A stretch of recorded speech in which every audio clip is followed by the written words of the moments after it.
Romlie from Croaky here, and we're now moving into the World Indigenous Suicide Prevention Conference here in Perth. And I'm speaking here with Romlie Mokak from the Lowitja Institute.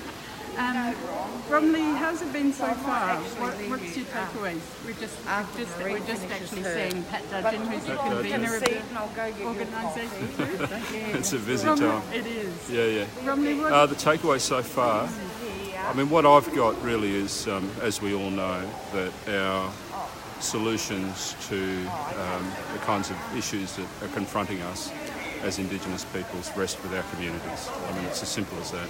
So the stuff that I've found really inspirational has been sitting in on sessions where local people, local elders, local leaders, through a kind of cultural frame, a cultural underpinning, have really turned things around. And I think that's the stuff that's really important. So if we're thinking about what's the evidence base that we have and we need, we've got to increasingly have our own knowledges as that evidence base to deal with these very tragic issues. Any particular programs or communities that you could highlight? Well, I went into a session yesterday, and we know that back in the 80s and 90s, Tiwi Islands and Yarrabah were really confronted with, at the time, the highest suicide rates in the world. And so to hear some of the elders talk about how they turned that around, and the turning it around was really about a kind of an ancient or an ancestral wisdom coming into the fore, but also a community-wide response. So not just pathologising people who've got mental health problems or AOD problems, the sorts of things that are often constructed around Aboriginal people, that framing of us as a problem. So the solutions rested with our culture and our knowledges and our communities. And that was in a report that was launched by the Healing Foundation. Yeah, that's right. The Healing Foundation supported that work.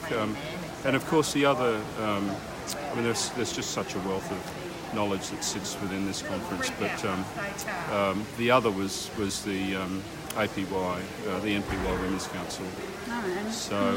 Can you briefly outline that?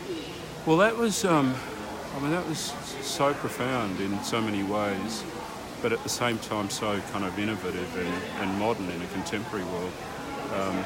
So thinking about a kind of language, identifying a language around trauma, and how that rests with, and how that manifests with young people particularly, but how that trauma goes across generations, and it's not our trauma, we just carry that as sort of products of colonisation and other things.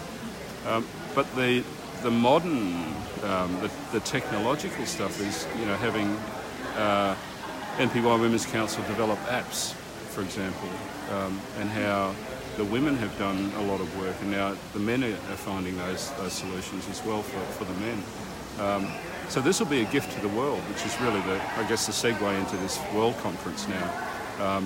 How, from a very localised perspective in the Anunga, Pitjantjatjara, Yankunytjatjara lands of northern South Australia, we can offer this directly to the world. Yeah, fantastic. I missed that session, so that's great to hear. Yeah, it's fantastic. What about data sovereignty, Indigenous data sovereignty? Is that a big thing for you at Lowitja? It's a big theme. Oh, it's huge. It's a vast array of concepts, from sovereignty to governance, to just simply things like access. And it's a live discussion across the world. But if we distill it down to its essence, it's really about Aboriginal people defining, holding and controlling the data about us. And for me, that's fundamental to driving change over time.